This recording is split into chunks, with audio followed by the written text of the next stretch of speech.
In the near future, when mankind had become so accustomed to being governed through screens that many people no longer knew whether they feared power itself or merely feared losing the language by which power explained itself, the first ships appeared above the capitals at 11:07 in the morning. Not in secret, not over deserts, oceans, or military exclusions where the old systems might still have bought themselves an hour of denial. They descended into full daylight above London, Delhi, Lagos, Brazil, Washington, and every other seat from which human beings had long pretended to interpret reality for one another. They were visible from office towers, mosques, schools, cafes, and traffic jams. They were too large to be mistaken for aircraft, too still to be called weather, and too plainly present for any government to frame them first and call the frame truth. That was the beginning. Mara Quill saw the Washington ship from the roof of the Federal Continuity Bureau. She was 36, a strategic language analyst, and one of the invisible people by whom states launder fear into acceptable sentences. She had spent 12 years translating breakdown into messaging, civil unrest into public stabilization, famine into supply adjustment, data seizure into protective compliance architecture. She did not think of herself as a liar. She thought of herself as a custodian of coherence. In systems built on perception, those are often the same thing spoken at different salary levels. The first hour was not chaos.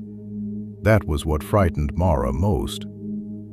If the streets had exploded at once, then every institution could have reached for its oldest weapons: curfew, sirens, suppression, managed panic. Instead, the world stopped and looked up. People left meetings mid-sentence. Traders walked away from terminals. Children pointed. Traffic stalled. Church bells and mosque courtyards filled for the same reason beaches and highways did. No one wanted to be indoors when history became larger than roofs. The ships did not fire, rotate, scan, threaten, or announce themselves. They hovered with the patient obscenity of facts too large for ideology. Inside the Bureau, command language arrived immediately.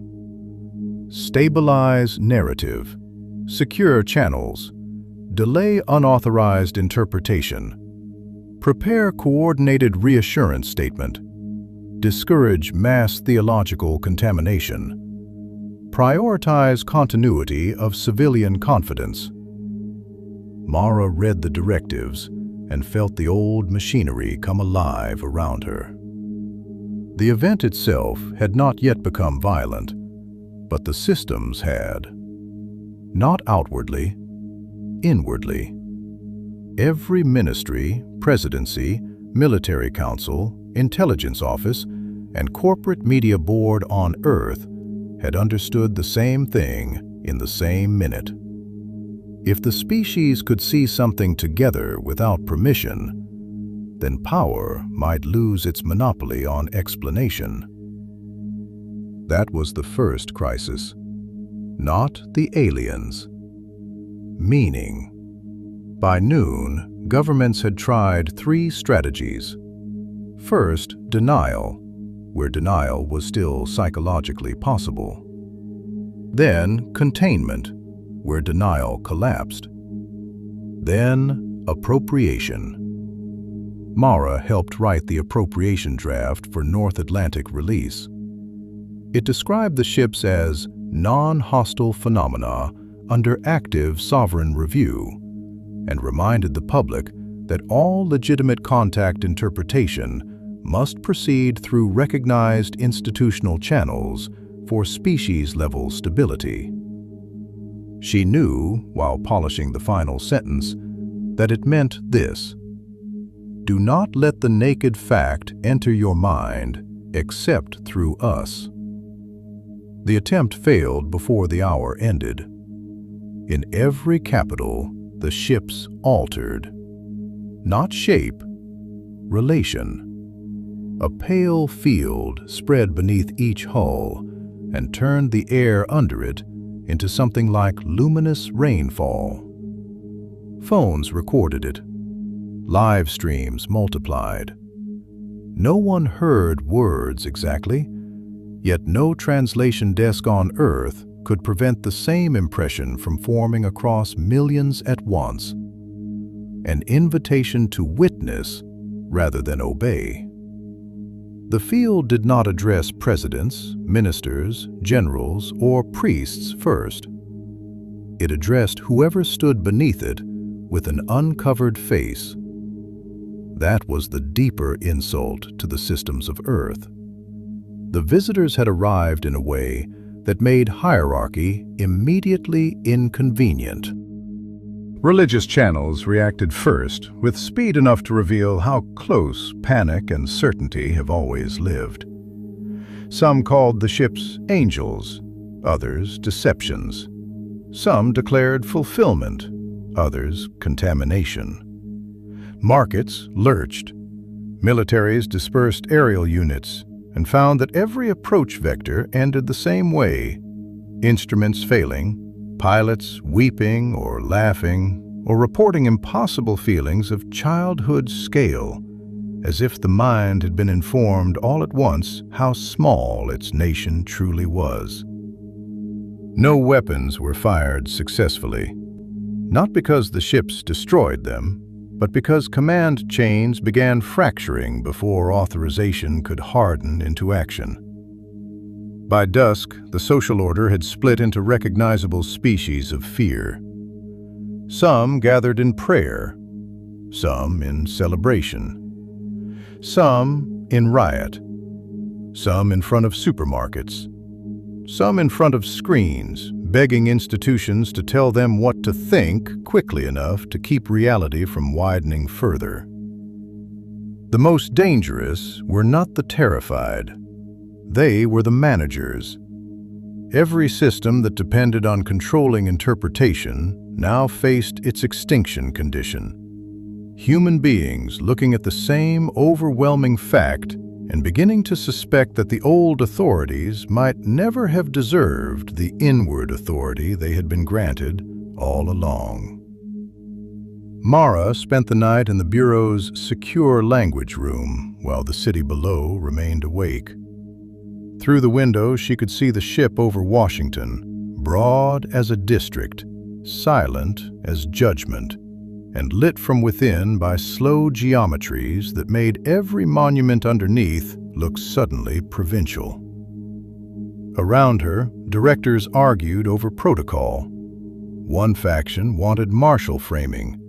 Another wanted immediate unified planetary governance proposals under existing state leadership. A third wanted theological liaison teams to preempt cult formation.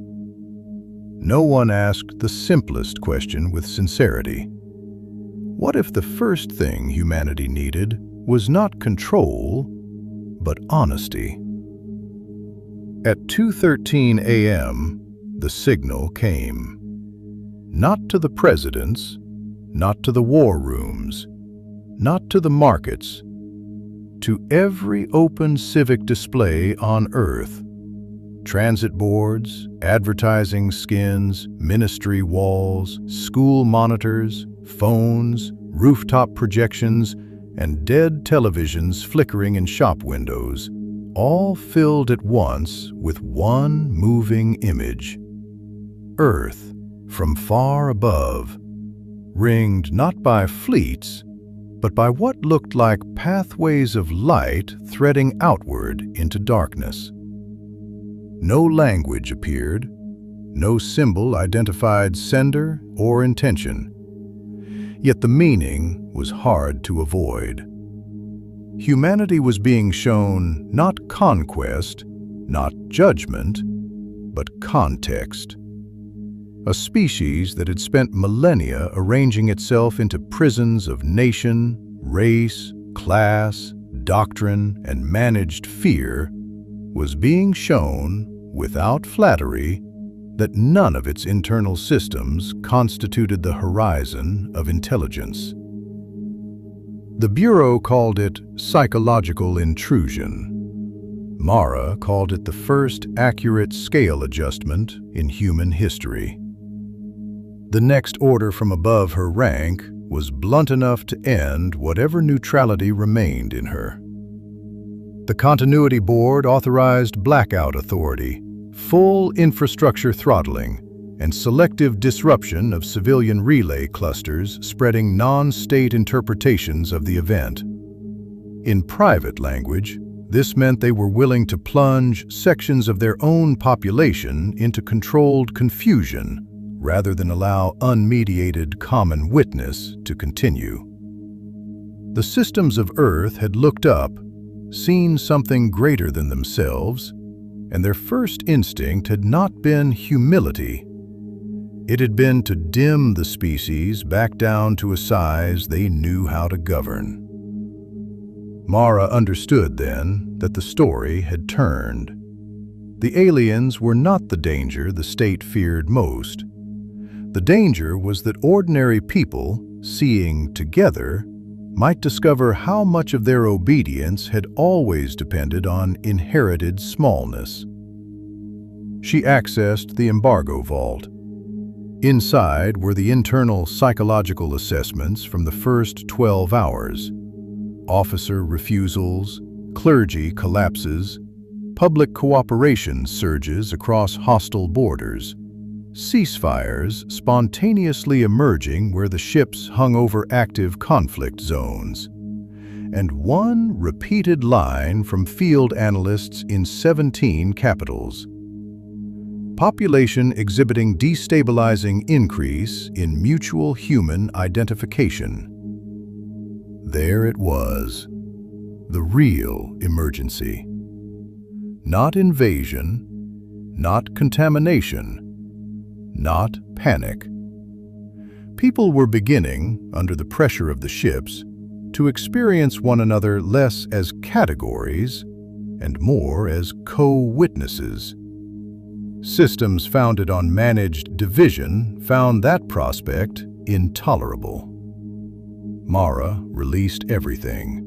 Not one file, all of it. The blackout plans, the messaging protocols, the suppression orders, the internal recognition that the event's greatest risk lay in humanity ceasing to need old hostilities quite so much. She sent the archive through every public relay she could reach before security cut the room. Then she walked onto the roof and stood under the luminous field falling from the ship. All across the planet, other people were doing the same. By morning, the governments had lost the sequence. Too much had become visible at once. Citizens were reading their own rulers' private terror in plain text, while the ships remained overhead, silent and immense, exposing by sheer continued presence how frantic every institution became when deprived of exclusive authorship. Armies still stood, states still existed, prisons, markets, courts, ministries, doctrines, all remained. But something subtler and more fatal had begun to fail inside them. The unquestioned inward posture that had long allowed human beings to accept borrowed reality as if it were truth. Then the ships descended a final degree. In every capital, the luminous fields widened until whole central districts stood within them. Those caught inside reported the same thing differently. Not command, not language, not love exactly, but the stripping away of false centralities. Men who had built careers on strategic hatred found their slogans hollowing in the mouth. Women who had been taught to fear neighboring peoples before ever meeting them felt the category crack and reveal the face beneath. Children laughed first, perhaps because they had less invested in staying small. The visitors did not tell humanity what to become. They made it briefly impossible to remain as arranged. Then, after 3 days, the ships left. No beams, no war, no revealed bodies, no treaty. They rose at dawn from every capital at once and vanished upward into the upper blue until only the old sky remained, now permanently altered by the fact that no human system had succeeded in standing between the species and what it had seen together. The world did not become good. That is not how revelation works. States survived, markets returned. Religions split and healed unevenly. Some governments hardened afterward, as frightened systems often do when they have narrowly escaped inner delegitimization. Others fell. Some populations became more xenophobic, not less, because terror always recruits backward as well as forward. Yet something irreversible had entered the species. Too many people now remembered what it felt like, for 3 days, to look at the whole inherited architecture of human power from outside its spell. Mara Quill disappeared from public life within the week. Some said prison, some said sanctuary. Some said she had been taken by foreign intelligence or hidden by the same transnational networks that had amplified the archive leak in the first place. Nothing proved either story. But 20 years later, school children in 6 languages still studied the first release packet under the common title, The Days of Context. And every version opened with the same sentence taken from the line Mara had added above the files before sending them.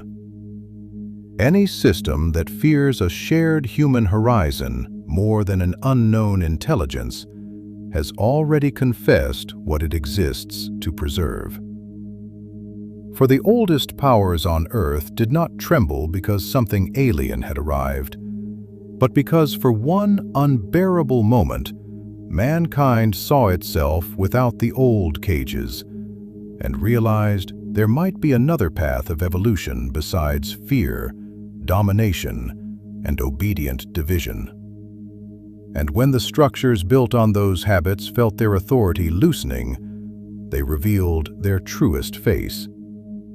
But any species that survives such a revelation may yet discover that the light arriving from beyond the world was never here to conquer it, only to show how much of its darkness had always been self-imposed, and afterward disappear again silently into the light beyond shadow.